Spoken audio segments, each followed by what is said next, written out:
The stage was set for a showdown between two basketball legends. One was at the end of his Hall of Fame career and had already established himself as the most stunning athlete the world had ever seen, while standing across from him was his young protege, a 25-year-old, who was already a superstar in his own right, looking to check off the biggest box of his career. And this was a night when he would get his opportunity. It was a 39-year-old on his last legs version of Michael Jordan versus the high-flying Kobe Bryant. In the midst of the game, Jordan dropped some memorable words on Kobe. "You can put the shoes on, but you ain't ever gonna fill them." It was like a challenge from a master to a young prodigy. And that's not just some ordinary run-of-the-mill trash talk to just some average player. He said that to arguably a top 2 player in basketball and a 3-time NBA champion in Kobe. Let's rewind to the scene. It's November 8th, 2002. The Washington Wizards, led by Michael Jordan, are up against the mighty 3-time defending world champion Los Angeles Lakers, led by Kobe Bryant. This was more than a regular game. It was a clash between two eras of basketball greatness. But the scoreboard only showed part of the story. At 39 years old, MJ scored an impressive 27 points on only 14 shots, leading his team to victory against the reigning NBA champions. It was a showcase of his incredible skills and experience, even in his late basketball years. On the flip side, Kobe's performance was far from his best one, shooting just 38% and failing to match the brilliance of his idol. The defeat hit him hard. He felt the gap between where he was and where he wanted to be was still huge. On a night he probably had circled on his calendar for months, he failed to deliver. At least that's how he felt. Then comes Gilbert Arenas, a former NBA player who shared a story about Kobe and MJ's second-to-last matchup ever, and how Kobe took this loss so personally. Kobe was shook. He isolated himself from his teammates and focused on pushing his limits. He was hard on himself and couldn't live with himself. We know how wildly passionate the Mamba was on his own, and getting owned by an old man was probably the worst feeling he'd felt in his entire 6 seasons in the NBA thus far. But here's the thing. That certainly wasn't the first time Michael Jordan owned a younger prodigy with brutal trash talk. Actually, he made an entire career out of it. In fact, one of the most iconic and fun Michael Jordan trash talk stories comes from the 1992 NBA Finals, when the Chicago Bulls faced off against the Portland Trail Blazers. The Blazers had a talented guard named Clyde Drexler, who was often compared to Jordan due to his similar playing style and skills. Leading up to Game 1 of the Finals, the media was hyping up the matchup between Jordan and Drexler as a showdown between two of the league's best players. It seemed like the narrative was that Drexler was a worthy competitor to Jordan, and the media's focus on this comparison caught Jordan's attention. During the pre-game warm-ups before Game 1, Jordan was reportedly watching a highlights reel of Drexler's plays on a television screen. As he watched, he turned to his teammate and friend Scottie Pippen and famously said, "You see that? They're calling him the next Michael Jordan." Jordan's words were a mixture of amusement and competitive fire. He understood that the media's attempt to elevate Drexler's status was a challenge to his dominance. With a smirk on his face, he decided to respond in his own unique way. When Game 1 began, Jordan took his trash talking to the court. In the first half, he unleashed a scoring barrage that left everyone in awe. He drained 6 three-pointers in the first half alone, making it seem effortless, even in an era when three-point shooting was still seen as just an afterthought. As he hit each shot, he turned to the broadcaster's table and shrugged his shoulders, as if to say, "What can I say? It's just another day at the office." His shrug became an iconic moment that perfectly captured Jordan's confidence and sense of humor. It was his way of letting the world know that no matter how much hype surrounded his opponents, he was on a different level.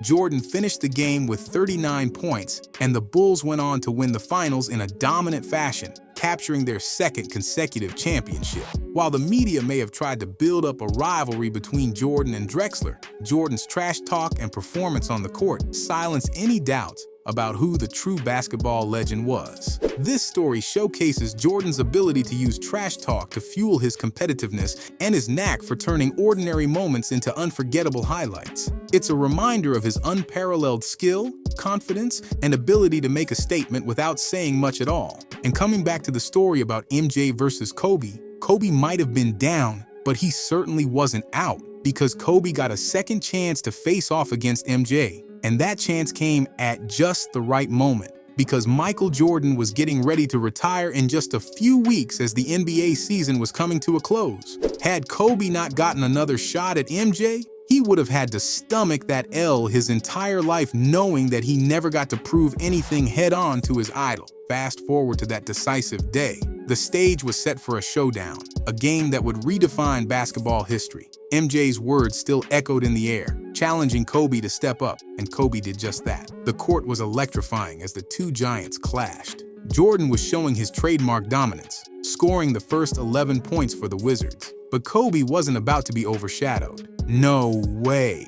Not again, not this time. He had something to prove, especially after MJ's bold claim that he wouldn't be as great as him. From that moment on, Kobe took control. He scored 12 points in the first quarter, showcasing his versatility and determination. The duel continued, with both players giving it their all. The second quarter was where Kobe truly showed out. He was on fire, scoring 23 of the Lakers' 32 points in that quarter alone. It was a one-man show, a remarkable display of skill. He even set a new NBA record with 5 three-pointers in a single quarter. What was initially a showdown became a torch-passing moment. Kobe's 42 first-half points were a testament to his skill and determination to send a message to the greatest athlete the world had ever seen. He was claiming his place in basketball history. Still, as just a 25-year-old, making a statement that he was ready to take on the legacy of the greatest player of all time. The aftermath was incredible. Kobe's performance was talked about for years to come. It was a changing of the guard, a passing of the torch from one basketball legend to the next. Kobe became just the 10th player in NBA history to record at least 9 three-pointers in a game. We are so used to seeing guys hitting 11, 12,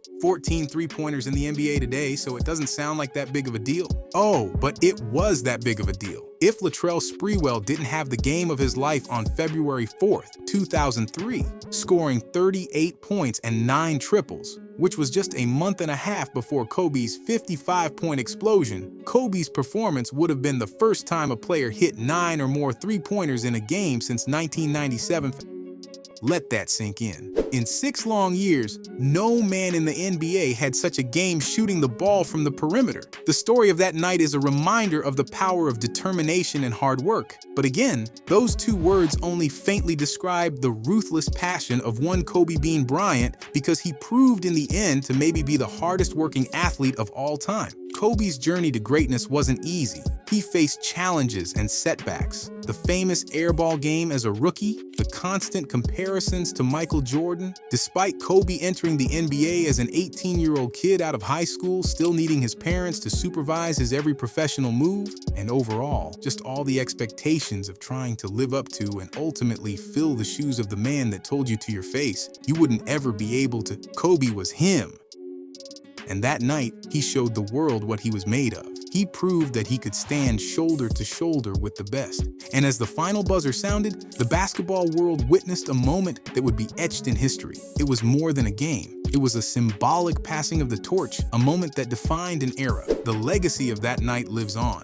Kobe Bryant became more than a player. He became a legend. His journey inspired countless young players to dream big and work hard. And Michael Jordan, the greatest of all time, acknowledged the greatness of the next generation. It's a night the late, great Kobe relished for years and years. And it was also a night among one of his last remaining games in the NBA that MJ wanted to forget. Because this 25-year-old kid was one of the very few, or maybe even the only one, who tried embarrassing Michael Jordan and actually got away with it. Now, as always, let me know your favorite Kobe Bryant moment in the comments below, and don't forget to like, subscribe, and hit the notification bell to stay updated on all things NBA. Thanks for watching, and we'll see you in the next one.